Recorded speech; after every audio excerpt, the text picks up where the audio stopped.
हिंदी साहित्य की पिछली क्लास में हमने देखा आंचलिक उपन्यास की क्या विशेषताएं होती हैं। इस क्लास में हम देखेंगे, क्योंकि हमारे सिलेबस में महिला आंचल फणीश्वरनाथ रेणु जी का महिला आंचल है, ये उपन्यास है, आंचलिक उपन्यास है। तो इसमें आंचलिक उपन्यास की कौन सी कसौटियों को पूरा करता है, और दूसरा ये सर्वश्रेष्ठ आंचलिक उपन्यास कैसे है। क्योंकि हम जानते हैं कि महिला आंचल जैसा आंचलिक उपन्यास अभी तक नहीं लिखा जा सका है, न इसके पहले कभी लिखा गया था और न इसके बाद कभी लिखा जा सका है। तो ये सर्वश्रेष्ठ उपन्यास कैसे है, आंचलिक उपन्यास कैसे है, दोनों बिंदुओं पर हम डिस्कस करेंगे। पहले इसको देखते हैं कि ये आंचलिक उपन्यास की किन कसौटियों को पूरा करता है। Welcome in my YouTube channel study with शरण IAS। इसके पहले की चीज़ें आप, इसके पहले की क्लास आप डिस्क्रिप्शन में दिए हुए लिंक से क्लिक करके देख सकते हैं। हिंदी साहित्य की बहुत सारी क्लासेज, जिसमें इंपॉर्टेंट क्वेश्चंस से संबंधित क्लासेज अपलोड हैं, तो उसको आप देख लीजिएगा। शुरू करते हैं। तो आंचलिक उपन्यास की कौन सी विशेषताएं होती हैं। सबसे पहली जो विशेषता होती है, इसमें अंचल नायक होता है। अंचल मतलब होता है कि इस उपन्यास में नायकत्व जो होता है, कोई नायक नहीं होता है, इसमें कोई नायक नहीं होता है, नायक नहीं होता है।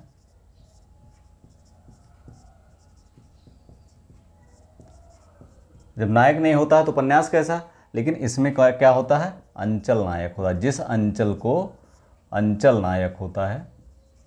अब अंचल नायक होने के लिए उसको समग्रता से उभारना पड़ता है। उसकी लोक संस्कृति, उसकी भाषा, उसकी उसमें जो लोकल नृत्य होते हैं, जैसे अब आप वर्तमान में उत्तर प्रदेश का अगर देखा जाए तो यहाँ पर कटघड़वा है, या इस तरह से जो कर्मा नृत्य है। तो इस तरह से तमाम सारे नृत्य जो गांव में भी चलते हैं, धोबिया, तो इस तरह से तमाम सारे नृत्य हैं। तो ऐसे ही वो नृत्य संस्कृति को उभारता है।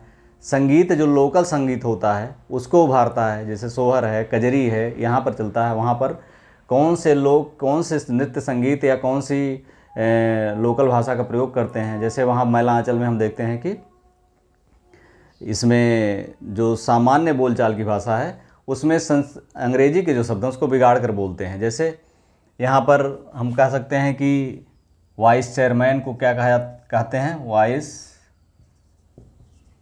चेयरमैन को भैंस चरमन बाबू, क्या कहते हैं, वाइस चेयरमैन को भैंस चरमन बाबू। इसे तमाम सारे शब्द वहाँ पर अपने हिसाब से जो ग्रामीण क्षेत्रों में बोले जाते हैं उसको उन्होंने कर लिए हैं। ये महिला आंचल की विशेषता है। दूसरा, लोक संस्कृत, लोक गीत, लोक नृत्य का, जैसे बिदापद नृत्य है एक, वहाँ पर लोकल नृत्य है, बिदापद नृत्य। ये सारंगा सदाब्रिज की कथा, ये आज भी पूर्वी उत्तर प्रदेश और बिहार में गाई जाती है, सदाब्रिज। ये यहाँ पर दिखाई पड़ता है। इसके समानांतर फुलिया खलासी की कथा रेणु ने उतारने की हिम्मत दिखाई है। लोकल भाषा की गालियाँ, जैसे हम देखते हैं कि नागा बाबा जब आता है मठ पर, तो वो क्या कहता है कि डाल दूं कुल्हाड़ा तेरे मुंह में, कार्तिक की कुतिया। इस तरह से तमाम सारी गालियाँ वो निकालता है।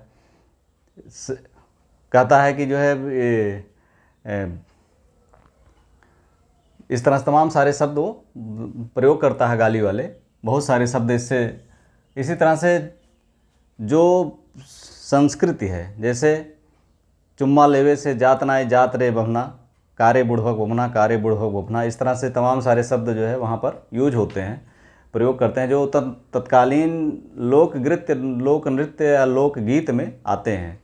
तो हम देखते हैं कि ये महिला आंचल में ये सब चीज़ें समग्रता से प्रस्तुत हुई हैं, और यहाँ पर किसी भी तरह की उन्होंने कमी नहीं की है, सेंसर नहीं किया है, कटौती नहीं की है, और जैसे था वैसे ही लोक संस्कृति को, लोकगीत को, लोक नृत्य को ऐसे ही प्रस्तुत किया है। जोगीरा सरारा एक इसमें गीत है, भौजिया का गीत है, हथवा रंगाए सैया दहरी बैठाए गिले, फिरहू लहलें उदेश रे भौजिया। इस तरह से तमाम सारे प्रयोग वो करते हैं, तमाम सारे शब्दों का यूज करते हैं। तो इसमें जो अंचल है, अंचल को उन्होंने समग्रता से उभारा है, चाहे वो नृत्य हो, संगीत हो, या चाहे वहाँ का भौगोलिक वर्णन हो। जैसे वो जो भौगोलिक वर्णन का प्रयोग करते हैं, जैसे कहते हैं कि उन्होंने शुरू में ही ये घोषणा कर दी है, क्या है, महिला आंचल एक आंचलिक उपन्यास, कथानक है पूर्णिया।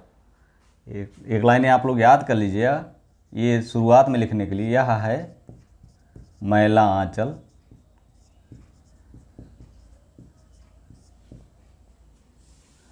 एक आंचलिक उपन्यास।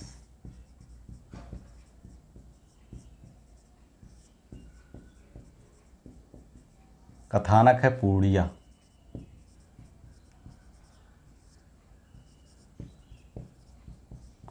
अब स्पष्ट है कि उन्होंने शुरू में ही घोषणा कर दी थी कि ये एक आंचलिक उपन्यास है।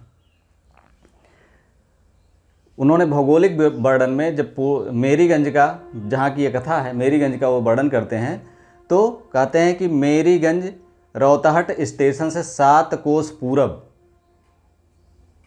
बूढ़ी कोसी को पार करके जाना होता है। मेरीगंज रौताहट स्टेशन से 7 कोस पूरब बूढ़ी कोसी को पार करके जाना होता है। अब स्पष्ट है कि मेरीगंज जो रौताहट स्टेशन है, रेलवे स्टेशन है, उससे 7 कोस पूरब की तरफ है और बूढ़ी कोसी को पार, यानी बूढ़ी कोसी बीच में बहती है। तो इस तरह से नदी नालों का वर्णन, पूरा विस्तृत वर्णन कि पाठक के सामने वहाँ का अंचल प्रस्तुत हो जाए। यहाँ पर हम देखते हैं कि अंचल नायक बनाने के लिए हमें ढेर सारे पात्रों की ज़रूरत होती है, और वो पात्र जो है मैला आंचल में पात्रों की संख्या जो है, मैला आंचल में पात्र हैं 256। इसमें किसी मत का आग्रह नहीं होता है। उपन्यासकार जो होता है वो अपना कोई मत थोपना नहीं चाहता। हम जानते हैं फणीश्वरनाथ रेणु कम्युनिस्ट विचारधारा के थे, लेकिन उन्होंने पूरे शिद्दत से, पूरी ईमानदारी से, पूरी सफाई से सारे सुख दुख, कम्युनिस्टों की भी जितनी बुराइयां थी उसमें उन्होंने गिनाई हैं। कांग्रेस की जो बुराइयां थी इसमें गिनाई हैं। आप पूरा उपन्यास पढ़िए तो इसमें आपको स्पष्ट हो जाएगा कि कांग्रेस की जितनी बुराइयां थी और जो पार्टियों में जो भ्रष्टाचार का कैंसर फैला हुआ था, वो भ्रष्टाचार कैंसर चाहे वो कांग्रेस का हो चाहे कम्युनिस्ट पार्टी का हो, सारे उन्होंने दिखाए हैं। उन्होंने घोषणा भी की है, शुरुआत में प्राकथन में उन्होंने लिखा है कि इसमें फूल भी हैं। ये लाइन भी बहुत इंपॉर्टेंट है, इसको आप जो है याद कर लीजिए। इसमें फूल भी हैं, सूल भी, इसको आप जो है अच्छी तरह से याद कर लीजिए। इसमें फूल भी हैं,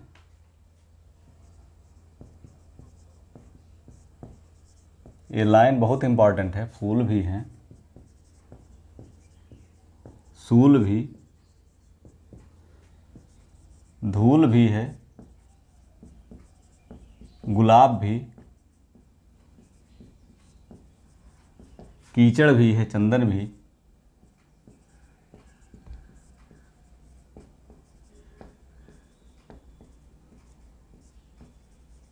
सुंदरता भी है, कुरूपता भी, सुंदरता भी है, कुरूपता भी। मैं किसी से दामन बचाकर नहीं निकल पाया। मैं किसी से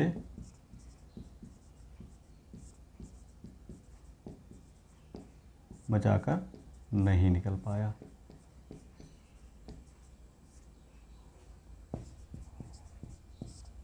इस तरह से हम देखते हैं कि इसमें उन्होंने सारी अच्छाइयों बुराइयों के साथ इसका चित्रण किया हुआ है इसमें।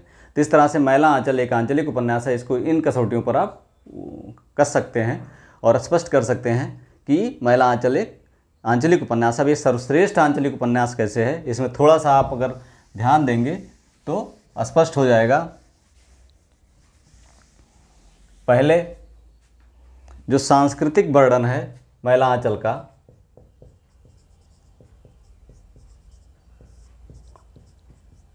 ऐसा किसी भी उपन्यास में नहीं है। जिस तरह के शब्दों का प्रयोग मैला आंचल में हुआ है, चाहे गाली हो, चाहे इंग्लिश के अंग्रेजी के विकृत शब्द हों। हमने बताया भैंस चरण बाबू, उन्होंने गाली भी दिया, कार्तिक की कुतिया, कुल्हाड़ा डाल दूँ तेरे मुंह में, इस तरह से, या जोगीरा सरारा गीत हो, भौजिया की गीत हो। इस तरह से उन्होंने सारे जिस तरह से सांस्कृतिक श्रेष्ठता की जरूरत थी, आंचलिक श्रेष्ठता की जरूरत थी, वो श्रेष्ठता किसी भी उपन्यास में नहीं। जैसे शैलेश मटियानी का उपन्यास हो, चाहे राही मासूम रजा का आधा गांव हो, रामदरस मिश्र का जल टूटता सा हो, ये कोई भी उपन्यास हो, इस तरह से इसमें ना तो अंचल का वर्णन है, और दूसरा जो है अंचल का वर्णन बहुत श्रेष्ठता से इसमें किया गया है। इसमें रामदरस मिश्र का जल टूटता सा और शैलेश मिटियानी का उपन्यास है, इसमें किसी में भी अंचल का वर्णन उस तरह से नहीं है। खुद इनके उपन्यास फणीश्वरनाथ रेणु के उपन्यास परती परिकथा एक है, परती परिकथा, इसमें भी ये इस चीज़ को दोहरा नहीं पाए हैं। ये स्पष्ट है कि महिला आंचलिक उपन्यास है, और ये आंचलिक उपन्यासों का प्रस्थान बिंदु होने के साथ ही आज भी आंचलिक उपन्यासों के लिए एक बहुत बड़ी कसौटी है। आंचलिक सृजनात्मकता की एक कसौटी है, क्योंकि इस स्तर पर अभी तक ना कोई पहुंच पाया है, ना ही आगे पहुंचने की भविष्य के बात कोई नहीं जानता है। लेकिन वर्तमान तक महिला आंचल स्वतंत्रता के समय लिखी गई थी, स्वतंत्रता आंदोलन के जस्ट पहले और थोड़े से बाद की घटनाएं हैं इसमें, तो तब से आज तक कोई इस स्तर का आंचलिक उपन्यास नहीं लिखा जा सका है। खुद परती परिकथा में भी ये अपने इस उपलब्धि को दोहरा नहीं पाए हैं। इसके अलावा तटस्थता,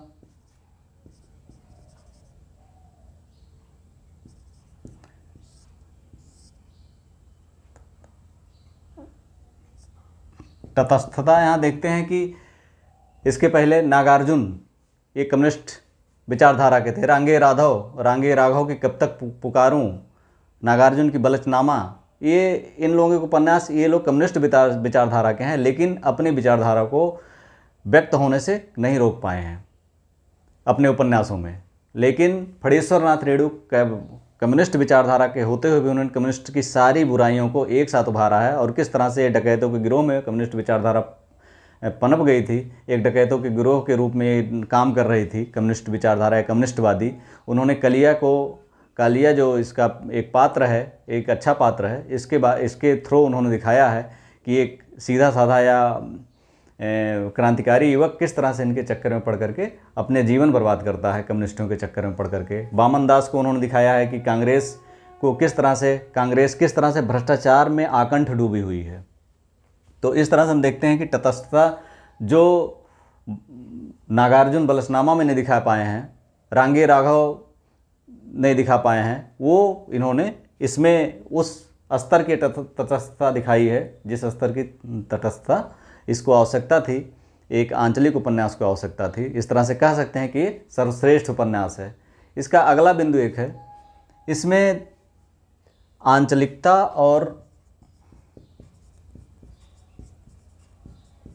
आंचलिकता प्लस राष्ट्रीयता का बहुत महान समन्वय किया गया है।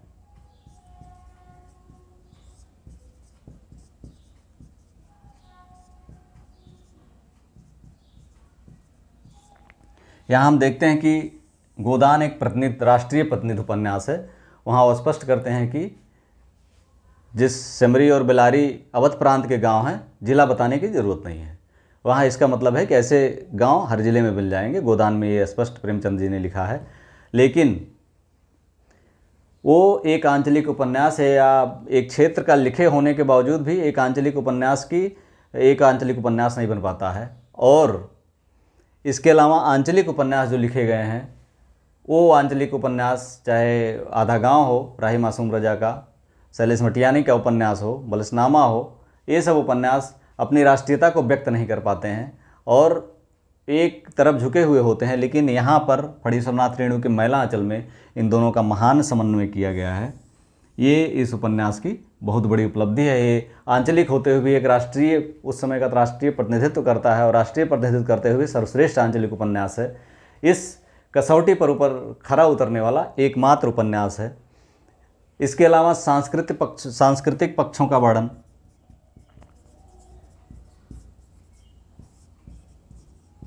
इसमें हम देखते हैं कि सारंगा सदाब्रिज की कहानी के खिलाफ या समानांतर फुलिया खलासी की कहानी चलाने की क्षमता किसी और उपन्यासकार में नहीं है।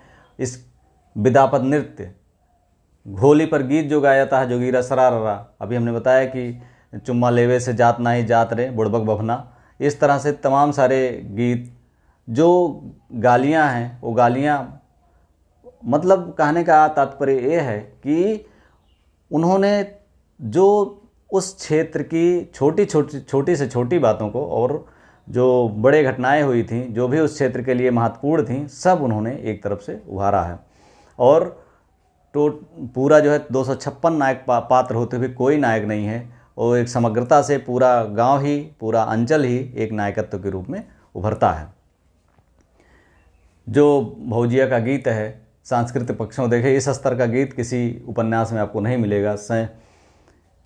हथवा रंगाए सैया दहरी बैठाए गिलें, फिरहू न लेहलें उदेश रे भौजिया, इस तरह के गीत ये अभी भी अगर जाइए देखिए ग्रामीण क्षेत्रों में, तो हर अंचल में इस तरह से इससे मिलते जुलते गीत आपको मिल जाएंगे। इस स्तर का जो सांस्कृतिक अभिव्यक्ति है, वो सांस्कृतिक अभिव्यक्ति केवल फणीश्वरनाथ रेणु के मैला आंचल में ही मिलेगी आपको, और अन्यत्र कहीं नहीं मिलेगी। इस तरह से हम कह सकते हैं कि ये एक सर्वश्रेष्ठ आंचलिक उपन्यास है। आशा है कि आप लोग समझ गए होंगे कि ये आंचलिक उपन्यास की कसौटियों पर कैसे इसको कसा जा सकता है, और एक सर्वश्रेष्ठ आंचलिक उपन्यास है, इसको हम कैसे व्यक्त कर सकते हैं।